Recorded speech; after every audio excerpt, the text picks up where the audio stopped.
Man Packing is a grower, shipper, and processor of fresh vegetables headquartered in the Salinas Valley. It is certified as a women's business enterprise through the Women's Business Enterprise National Council, nation's largest third-party certifier of businesses owned and operated by women in the U.S. Lori was raised in the agricultural industry. She's third generation of her family in the produce business. With that, I would like to welcome to the podium Lori Koster.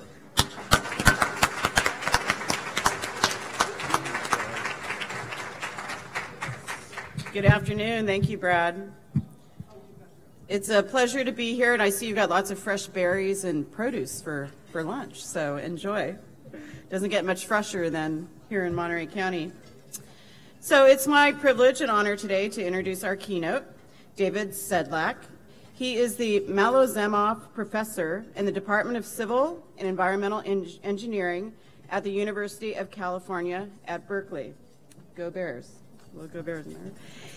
David is also the co-director of the Berkeley Water Center and deputy director of the National Science Foundation's Engineering Research Center for Reinventing the Nation's Urban Water Infrastructure. David has over 25 years of research experience studying water quality and the fate of chemicals in the environment. He has served on the United States Environmental Protection Agency's Science Advisory Board for drinking water, as well as the State of California's Expert Advisory Panel for Direct Potable Water Reuse. David is a member of the United States National Academy of Engineering and recipient of numerous awards, including the Paul Bush Award for Innovation in Applied Water Quality Research and the Clark Prize for Excellence in Water Research.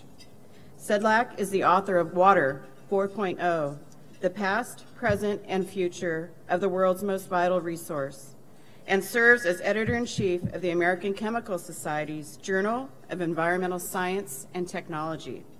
Ladies and gentlemen, please join me in welcoming today's keynote speaker, David Sedlak.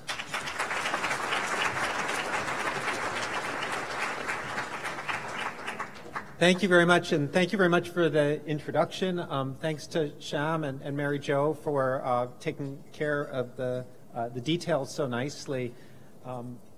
It's really a pleasure to be here in Monterey and the Central Coast. I found this morning to be very stimulating in terms of making me optimistic about the future of water and our ability to solve these complex problems. As a lunchtime speaker, normally, or as a mid-morning speaker, normally you say to people, I'm the only, my talk's the only thing standing between you and lunch. But that's not true for anyone except me, because it's the only thing standing between me and lunch. And that's maybe my incentive not to spend too much time up here. But normally, I get asked to give a lot of talks about Water 4.0, and normally when I give these talks, I'm giving them to an audience of people who are primarily interested in urban water supply, because I'm talking to people in cities, I'm talking to utility managers, I'm talking to elected officials, and very rarely do we have people from the agricultural community present. And when we are talking about this idea of water revolutions and innovation in groups, in places where agriculture is important, we normally assume that the people interested in growing food, if they're going to be innovative, they're thinking about innovative ways to increase yields. And when it comes to water, they're thinking about innovative ways to lawyer up and protect their water rights. And so I find myself not really thinking about all of the innovations in water and agriculture. And so I thought that since I was coming to a place where there's so much sophistication in thinking about agricultural water use, that I would challenge myself and try to give you a talk to demonstrate the ways in which water infrastructure for cities and for agriculture are intertwined in California and related.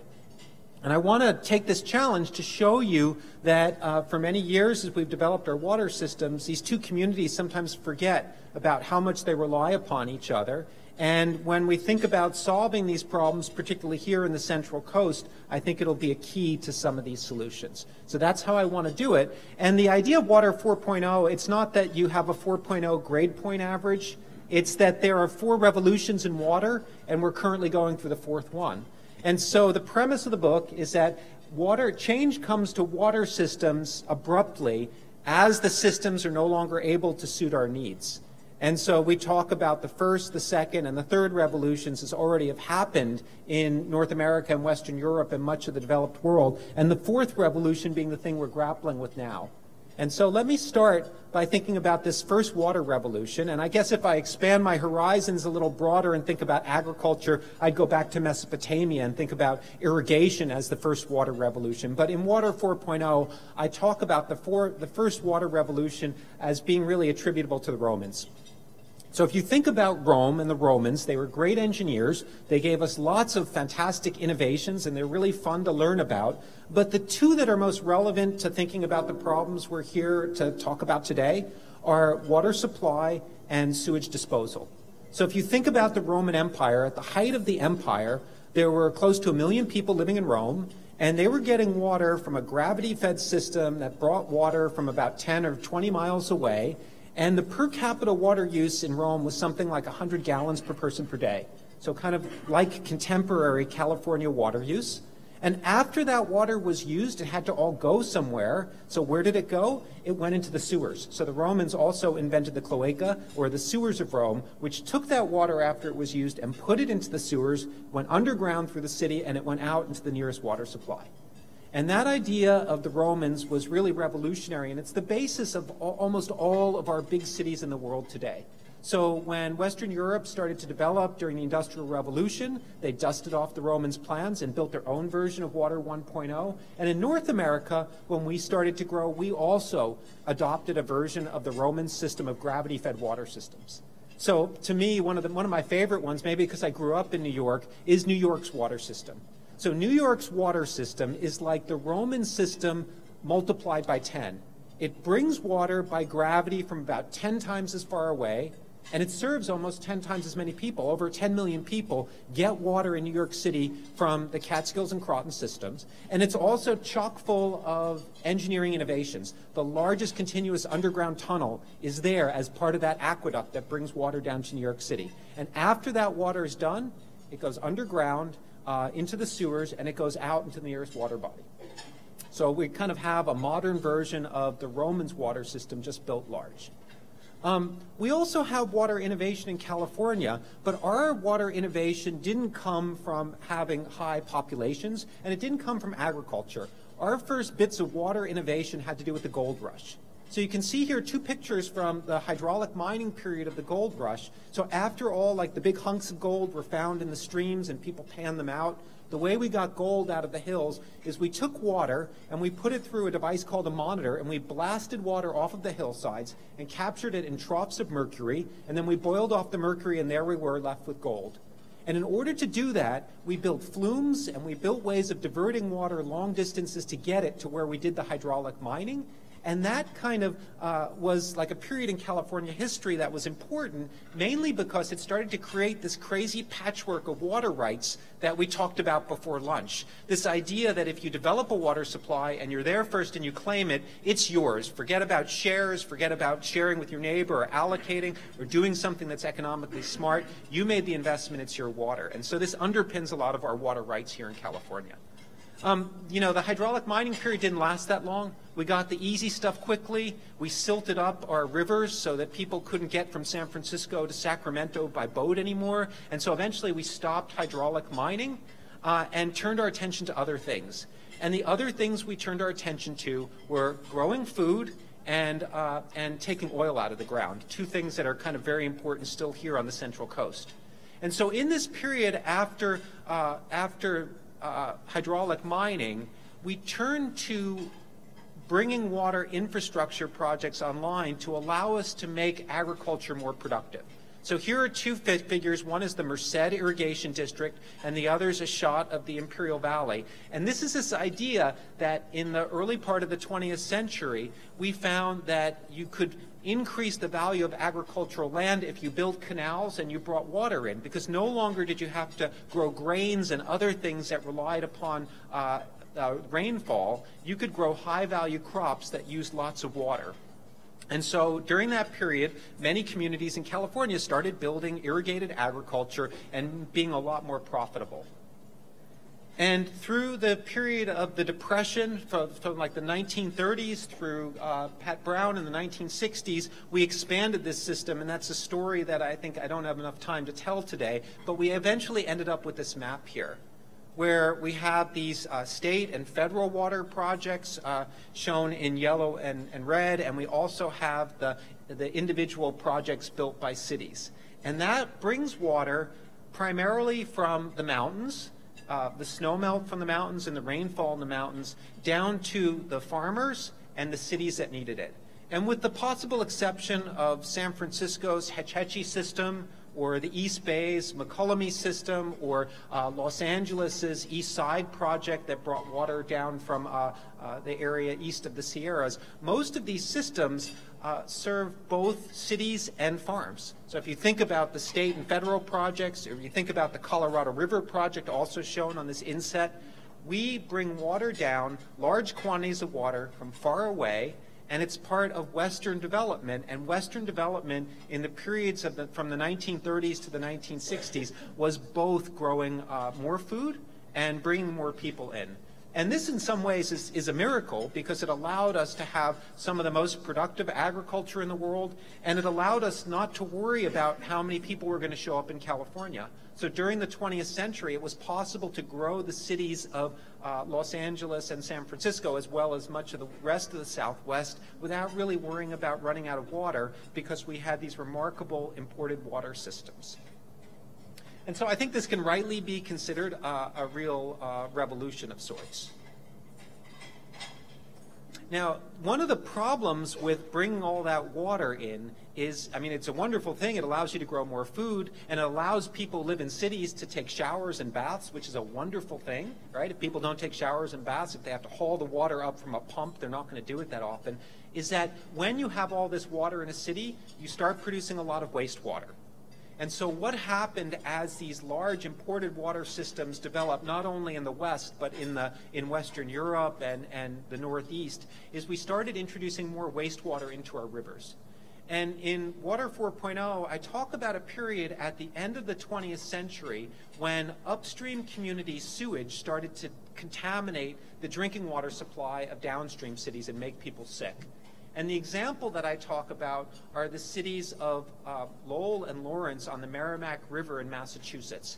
And the reason that I talk about them is that, unlike many other cities where when the water supply became contaminated by the upstream city sewage, they could switch to a different water supply or put their wastewater somewhere else, Lowell and Lawrence didn't have any choice about where to go for their water supply.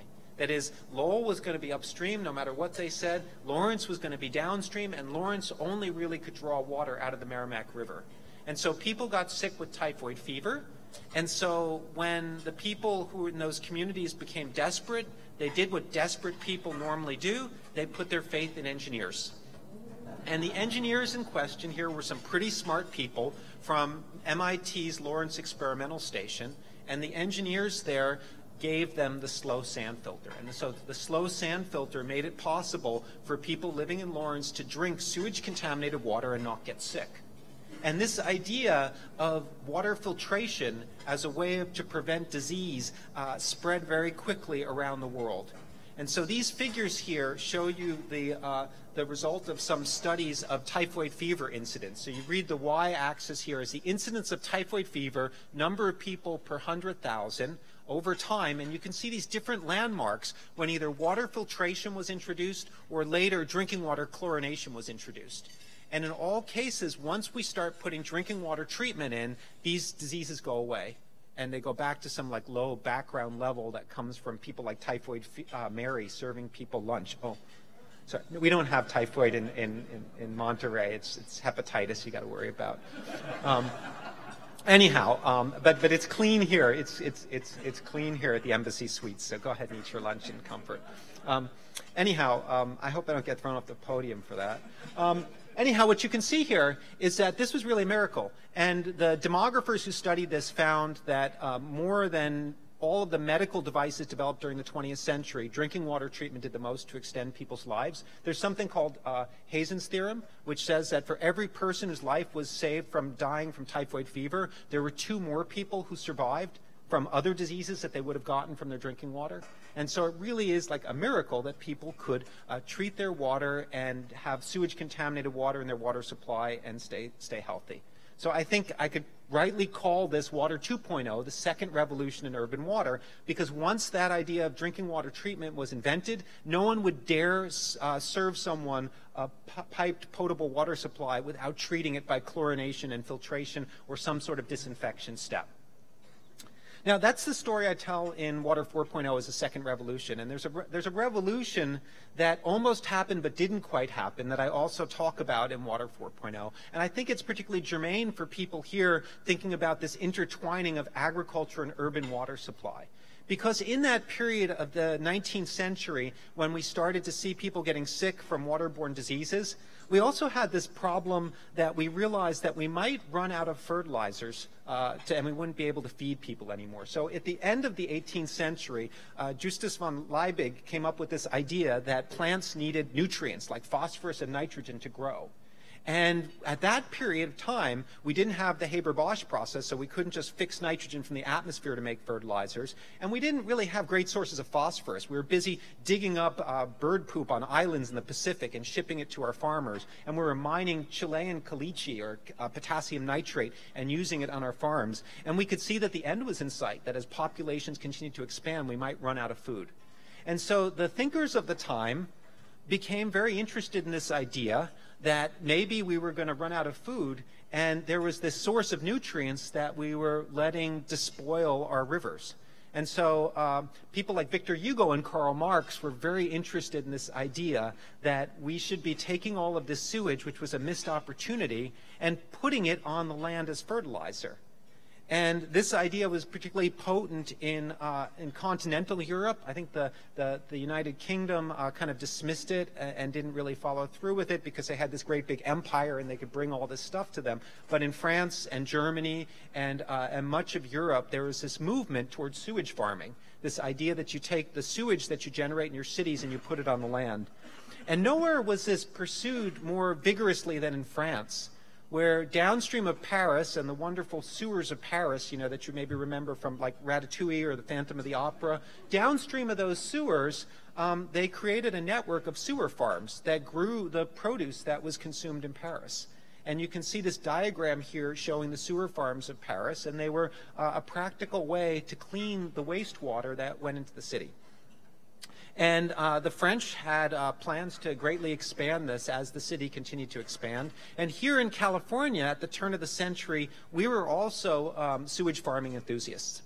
So here's a photograph from the Pasadena Sewer Farm, which was a famous sewer farm. They not only raised animals there, but they grew fruits and vegetables on the raw sewage there. And part of the reason why this idea was so potent here in California is not only did the sewage have nutrients, but the sewage had much needed water.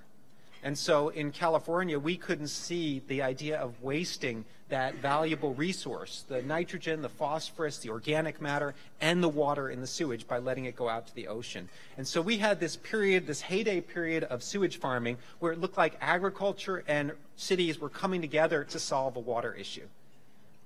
But we realized that people could get sick from sewage farming. I mean, we see in the developing world, we see in Mexico City, where Mexico City's water supply goes out for sewage farming, we see very high rates of communicable diseases because putting sewage on your food is probably not a great thing to do unless you make sure you cook it all really, really well before you eat it. And we know about that in the Monterey Peninsula, that when animals get into the crops, we can have E. coli and all kinds of horrible things happening. So by the 1930s, we'd pretty much given up on this idea of sewage farming in the U.S. and in much of the rest of the world. Much of the developing world still thinks about it as a possible option. So what happened to all that sewage if it could go into rivers and people could still make the water safe to drink, and it wasn't going on farms anymore? What was happening to the sewage? Well, it was going into our bays and rivers and killing them.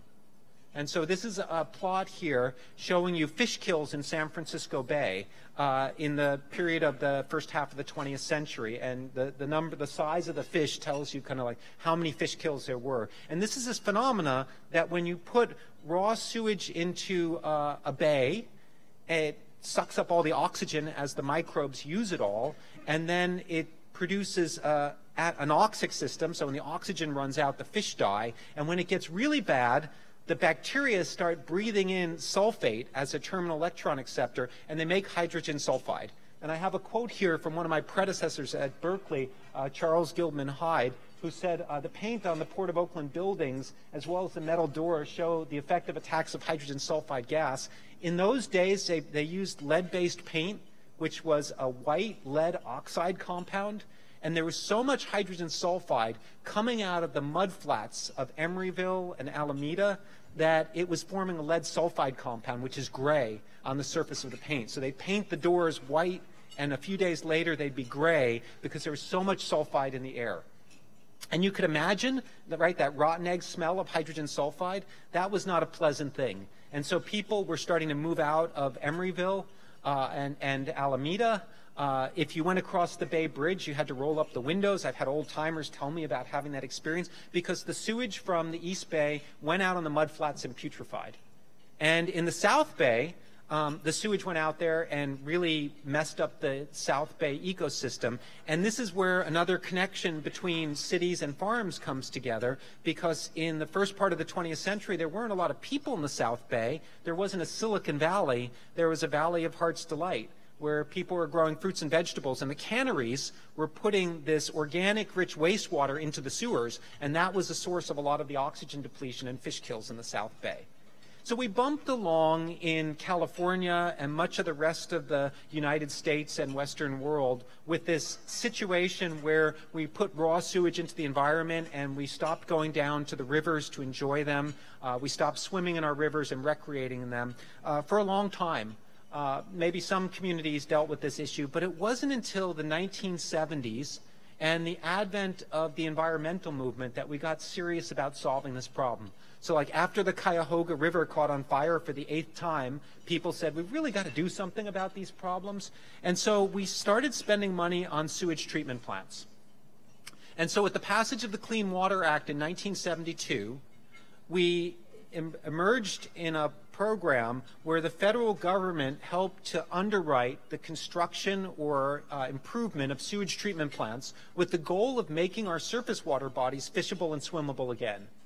And in a 20-year period, the federal government spent, what is it there, something like $30 billion upgrading sewage treatment plants. The local communities spent a lot of money also. And at the end of that period, we reached a point where many of our surface waters were fishable and swimmable again, right? People go swimming from Alcatraz to San Francisco now. People walk downtown in Baltimore and Washington, D.C. Until a few years ago, the Great Lakes were pretty nice. There were many places where we saw a major turnaround in water quality due to this. And I think we can legitimately say that sewage treatment plant construction was a revolution. Because after we use the water in our cities, if we treated it in a sewage treatment plant, it could go back into the environment, and the environment could be a pretty nice place again. So those are the 3 revolutions in water systems that happen, and you can see that at least the first and the third revolution have some connections to agriculture, and they all have relevance to cities. And I spend a lot of time talking about a 4th revolution in water, and I think California in many ways is ground zero for this 4th revolution in water. So I want to spend a little time thinking about why we're on the way to a 4th revolution in water. So the first reason, I think, is the continued growth of population of California. I think all of us know that California's population grew incredibly during the 20th century. During the 21st century, that rate of growth has slowed down a little bit, but it's still continuing. So by the year 2050, we're going to have 50 million people in California. And so as the people keep coming to California, we start wondering about the water supply that we have and whether it'll be adequate. So certainly the status quo can't hold if we keep having more people come to California. Now, we stopped building these big, monstrous water importation systems about the time that Pat Brown left office, right? We really haven't built a lot of big ones. So how did we get from like 1970 to 2010? The way we got there was through conservation. Let me show you a plot here. This is a really interesting figure, a little hard to see maybe, but the idea on this figure is it's telling you the amount of water that the city of Los Angeles uses in a year. This is like from the Department of Water and Power. And so you can see it's something like 200 billion gallons of water a year that their city uses. But between 1970 and 2010, the amount that the city used was about constant, despite the fact that Los Angeles grew by about 25%. It went from about 2.8 million people to 3.8 million people. And yet, the amount of water that the city used was about constant. And you can see it was due to the fact that the per capita water consumption went from about 190 down to about 137. And I know, like, we heard some numbers about per capita water use earlier today. This is per capita water use counting the whole city, not just individual homes. So this counts used in municipal buildings and in college campuses and in places where people work, et cetera. But what you can see is that we've done a great job with water conservation, but that water conservation has to bottom out somewhere. I mean, we might be able to conserve water a little bit more, but eventually we're going to reach a point where we won't be able to conserve any more water. So that's another driver. So we've had this 40-year period where we got rid of the 7-gallon per flush toilets and replaced them with 1.1-gallon per flush toilets, but we're not going to go to a negative one, right? Eventually we're going to have retrofit all of those homes.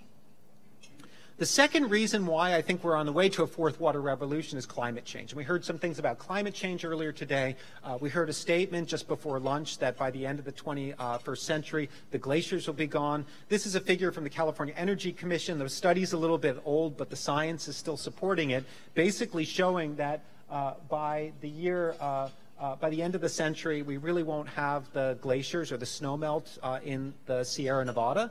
And about 30% of our water supply is held up in the state in that snowmelt. And so we might end up with just as much rain, but we'd have to replumb the system to capture the water. And as it gets warmer, evapotranspiration rates are going to go up, and it means we're going to have more water demand, and we're going to have lower yields in our reservoirs. So we know that our water supply system is probably not going to be able to deliver as much water as it has through the 20th century.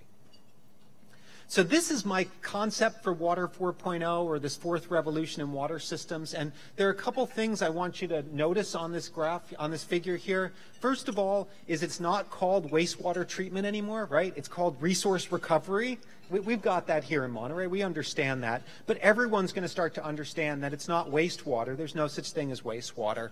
We're turning it into a resource and recovering it. And the most valuable thing today in that wastewater is the water. So we're pretty good. I mean, fertilizer is still pretty cheap.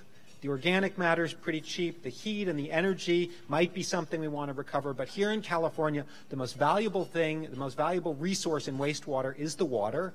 And we're going to find creative ways to take that water and bring it back to our cities and close the loop. The other thing you might notice is there are two new boxes here. There's managed aquifers and there's managed surface waters. So we have to start thinking about the environment as part of our water infrastructure, because it's where we store the water, and it's also where we improve the water quality by managing it sensibly. And so these are part of the challenges that I describe in Water 4.0. I don't have time to talk about it all, but I think that when you go to the breakout sessions this afternoon, if you sit in on the urban ones, you'll see lots of examples of ideas that fit into this paradigm.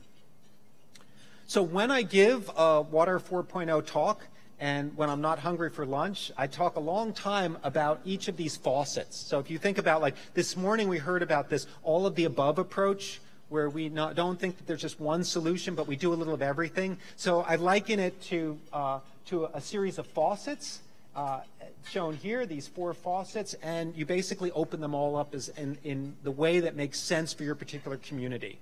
So it doesn't mean that everyone's going to be able to do seawater desalination or stormwater harvesting or water reuse, but there are lots of different things that we can try, and depending upon our community and its history and its resources, we optimize the right solution for us. And if you want, there's a TED Talk there you can watch about these different faucets, but I think you'll see wonderful things this afternoon if you just sit in some of those sessions and hear about them. So you'll hear about water reuse from Orange County Water District. You'll see stormwater harvesting, or like in the agricultural sessions, you'll see about how to increase the yield to aquifers of rainfall.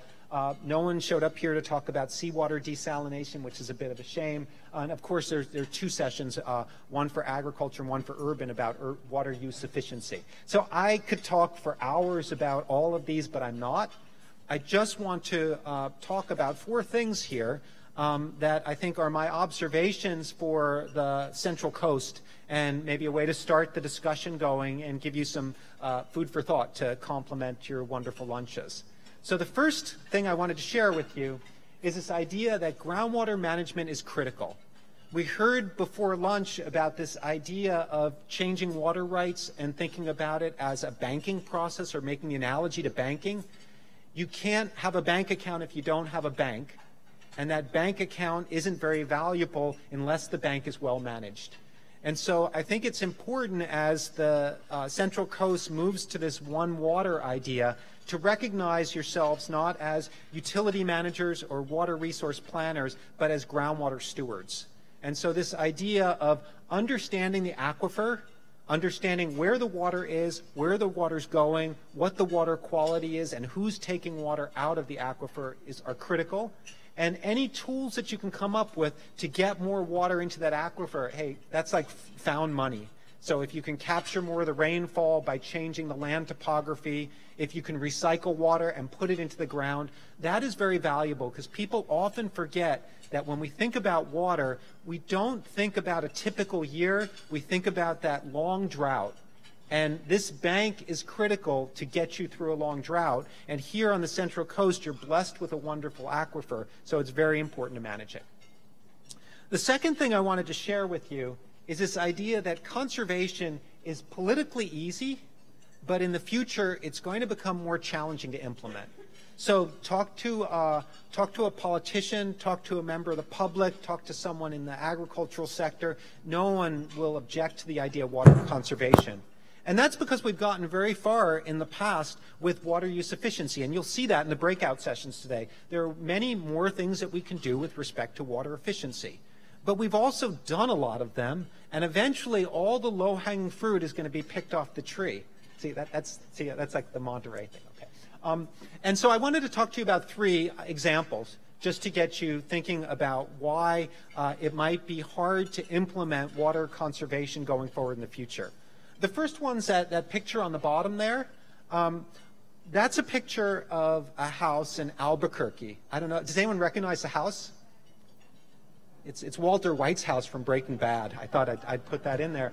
But you know, you go to Albuquerque, New Mexico, and you see people who have rocks and cactuses on the lawn. We didn't come out to California to live that way, did we?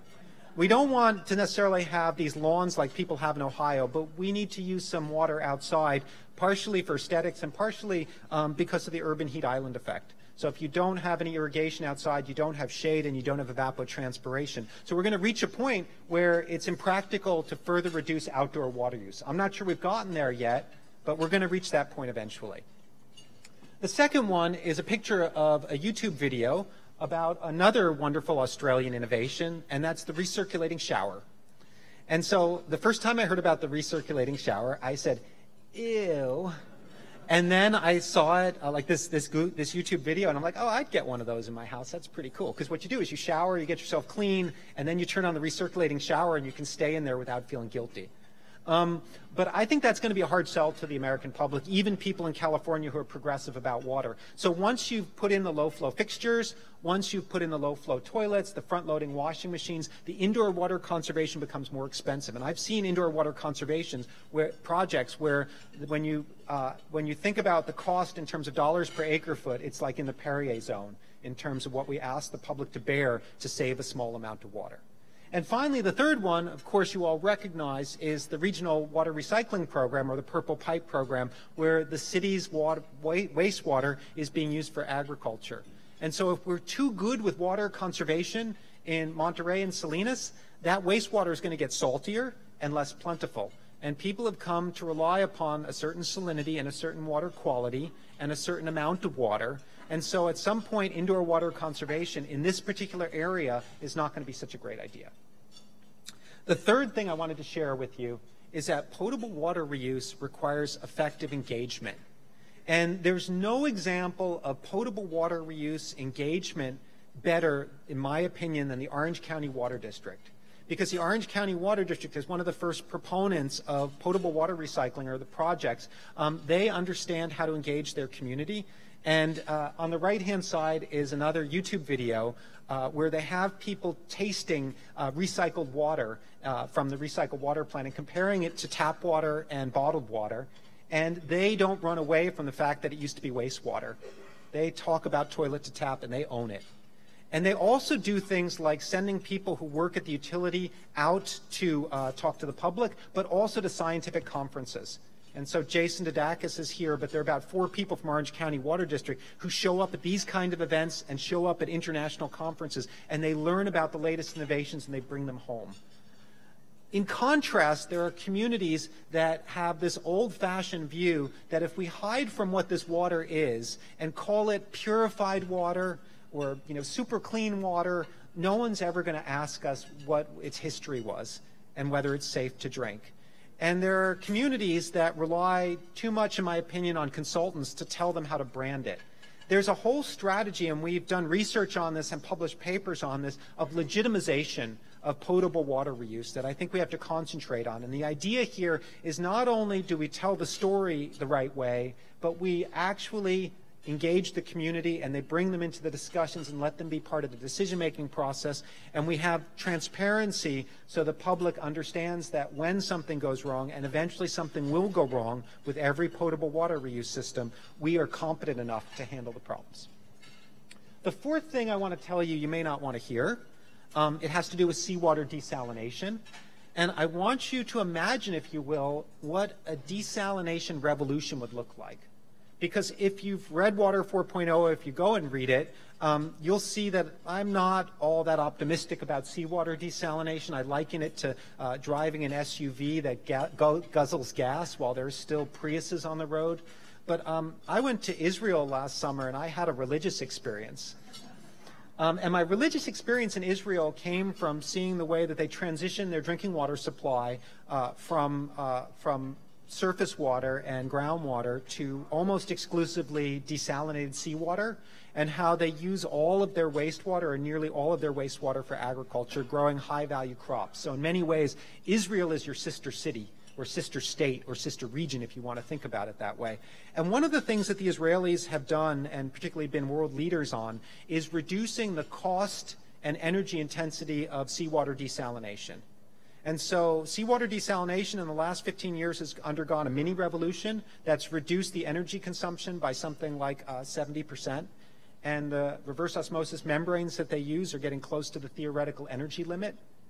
Now I want you to imagine the next revolution in seawater desalination, where we solve all of the problems related to the environmental impacts of desalination, where we mate the desalination systems up to our fluctuating electric power production that we encounter now that we have more renewables in the system, where we use it as part of this portfolio effect.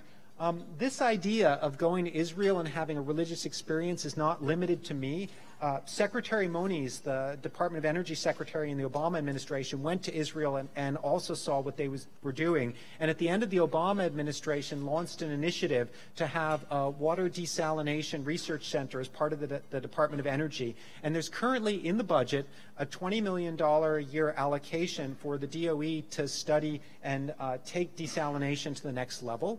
And that could happen. It's still in the budget and still has support in the Senate. That could happen over the next 5 years.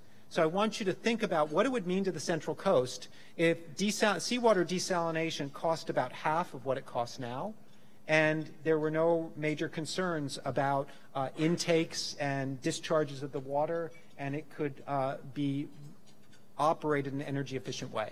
And that's why I encourage you not to completely take it off the table. Today, it might be the most energy-intensive approach. It may have problems that you may not like, but after the Carlsbad plant was built and after Santa Barbara brings their desalination plant online, I think lots of people are going to think more seriously about desalination, and it's something that we shouldn't dismiss outright. So in summary, I want to share some final thoughts with you. When we talk about water revolutions, the past water revolutions were driven by different things. Water 1.0, the imported water system, was driven by water shortage. Water 2.0, drinking water treatment, was driven by waterborne diseases and the need to protect public health. And Water 3.0, the system of wastewater treatment was driven by environmental protection. In the future, our next revolutions are going to have to recognize all of these limitations. And I think particularly in the Central Coast region here, this urban agriculture relationship is going to be a part of your individualized, localized solution. And so I just want to leave you with a few references. Those of you who are students who actually try to learn, I've been very impressed by the number of students here, and I'm happy that there are students perhaps still watching online. Here are some things that you could access to learn some of the details, and certainly you could take Water 4.0 out of the library or shoplift it from your nearest bookstore if you still have a bookstore. Thank you very much.